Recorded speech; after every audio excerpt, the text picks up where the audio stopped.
नमस्कार.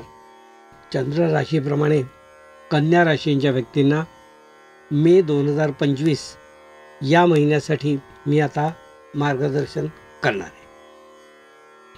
कन्या राशींच्या व्यक्तींना असं दिसून येत आहे की या महिन्यात थोड्या प्रकृतीच्या तक्रारी राहतील. छोट्या मोठ्या रिपीटेडली काही तक्रारी दिसून येतात.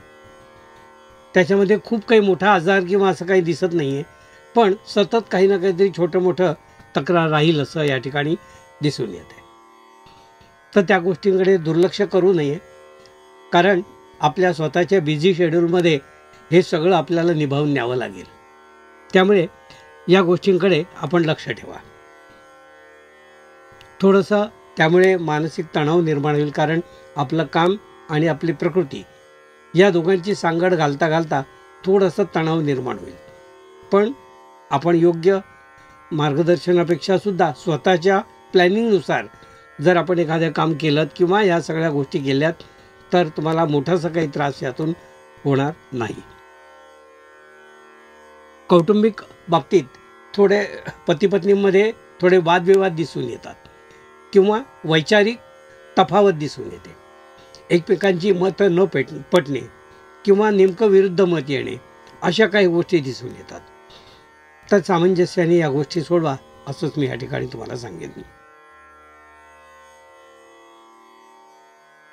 कन्या राशींच्या व्यक्तींना मी या ठिकाणी असं सांगू इच्छितो की आपल्या उद्योगामध्ये किंवा आपण करीत असलेल्या कामामध्ये खूप मोठी झेप आपल्याला आता घ्यायची असं दिसून येतं. काही संधी आपल्यासमोर चालून येतील. त्या संधींना आपण नकार देऊ नका. त्याची सत्य असत्यता जी आहे ती योग्य पडताळून बघा आणि आपण पुढे चला असंच मी या ठिकाणी तुम्हाला सांगेन. जेव्हा काही गोष्टी आपल्याला समोरून येतात तेव्हा समजून जा की ते आपल्यासाठीच आहेत. त्यांना अवेअर करू नका. ते योग्य प्रमाणात त्या आपल्याला फायदेशीर कशा ठरतील या बघून त्या कामाचा आपण मागोवा घ्या. पैशाच्या बाबतीत म्हणाल तर थोडं पैशाची आवक थोडीशी या महिन्यात कमी दिसून येते. म्हणजे थोडंसं ब्लॉक झाल्यासारखं दिसून येतं. पैसे आहेत, पैसे मिळणार आहेत, पण ते यायला थोडा वेळ लागतोय असं दिसून येतं. पण खूप काही टेन्शन घ्यायचं कारण नाही आहे.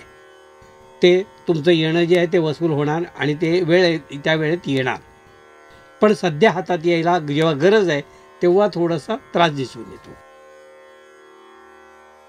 उद्योगाच्या बाबतीत म्हणाल तर नवीन क्षेत्र पादाक्रांत कराल असं दिसून येतं.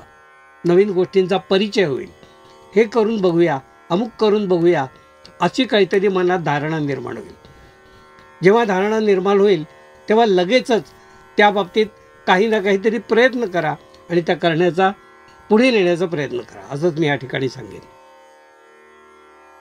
खेळाडू आणि कलावंत यांचा उचित मानसन्मान या महिन्यात दिसून येतो आहे. आपल्या कलेला वाव, खेळाडूंच्या खेळांना वाव अशा गोष्टी या महिन्यात आपल्याला योग्य त्या मानसन्मानापर्यंत नेऊन पोचवतील. कन्या राशींच्या व्यक्तींना मी असं दिसून येत आहे की शिक्षण क्षेत्रात जी मुलं अभ्यास करतायत किंवा मग्न आहेत त्यांना थोडं डायव्हर्शन दिसून येतं. म्हणजे शिक्षण सोडून अन्य काही गॅजेट किंवा अशा गोष्टींमध्ये त्यांचा वेळ थोडा वाया जाणार असं दिसून येतं. तर शक्यतो ही गोष्ट लक्षात आल्यानंतर त्यांनी त्या वेळेचा अपव्यय टाळावा आणि आपल्या अभ्यासात लक्ष केंद्रित करावं. परदेशात किंवा अन्य ठिकाणी शिक्षणाला जाणारी जी मंडळी आहेत त्यांना पैशा वाचून थोडं काम अडेल असं दिसून येतं. म्हणजे आर्थिक जमवाजमव करताना थोडे कष्ट पडतील असं दिसून येतं. फायनली ते होईल, पण ते सुरुवातीला ते कष्टदायक दिसणार आहे असं दिसून येते. कन्या राशीच्या व्यक्तींना असं दिसून येत आहे की कौटुंबिक बाबतीत ज्या काही गोष्टींना ते प्राधान्य द्यायला हवं ते प्राधान्य देत आहेत, पण समोरच्या व्यक्तीला त्याची तेवढी जाणीव होत नाही आहे. म्हणून ती जाणीव तुम्हाला करून द्यावी लागेल. आणि ती जाणीव एकदा करून दिली आणि पटवली की समोरची व्यक्ती ती मान्य करेल. आपलं कुटुंब आणि आपलं घर, आपले नातेवाईक याच्यासाठी आपल्याला काही वेळ व्यतीत करावा लागेल. कुटुंबासह काही वेळ घालवावा लागेल किंवा कौटुंबिक कारणासाठी आल्या गेलेल्या लोकांसाठी आपला थोडा वेळ खर्च होईल या महिन्यात असं दिसून येते. कन्या राशीच्या व्यक्तींना आपलं उत्पन्न जे आहे ते उत्पन्न मी पूर्वी सांगितल्याप्रमाणे थोडंसं कमी का होईना पण येईल असंच या ठिकाणी दिसून येते. स्थावर मालमत्ता किंवा त्यात खरेदी विक्री याबद्दल थोडंसं आपण काळजीपूर्वक राहा.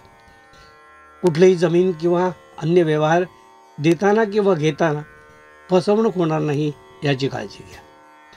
कारण काही वेळेला आपली नेमकी भेट अशा व्यक्तींची होते की त्या व्यक्ती थोड्याशा चांगल्या मनोवृत्तीच्या नसतात किंवा त्यांच्या मनात काही वाईट हेतू असतो. तर त्या ट्रॅपमध्ये आपण सापडायला नको. म्हणून योग्य सल्ल्याशिवाय खरेदी विक्रीचे व्यवहार काही करू नका, जमिनीचे व्यवहार करू नका. कुसंगत टाळण्याचा प्रयत्न करा. कुसंगत म्हणजे काही वेळेला आपल्याला कळतच नाही की नेमका कोण व्यक्ती चिटर आहे. तर थोडासा आपण त्याचं स्टडी केल्याशिवाय एखाद्याशी मैत्री किंवा व्यवहार करू नका असाच सल्ला मी या ठिकाणी तुम्हाला देईन. कोर्ट कचेरी किंवा अन्य या बाबतीत पुढे न गेलेलंच बरं असा सल्लाही या ठिकाणी मला तुम्हाला द्यायचा आहे. जमीन जुमला या व्यवहाराबरोबरच आपण लोकहित असं काहीतरी काम आपल्या हातून या महिन्यात घडणार आहे. ते जे काम घडणार आहे ते तुमच्याशी संबंधित असणार आहे आणि त्याने तुम्हाला गौरव प्राप्त होईल असं या ठिकाणी दिसून येते. हे होतं कन्या राशीच्या व्यक्तींना मार्गदर्शन.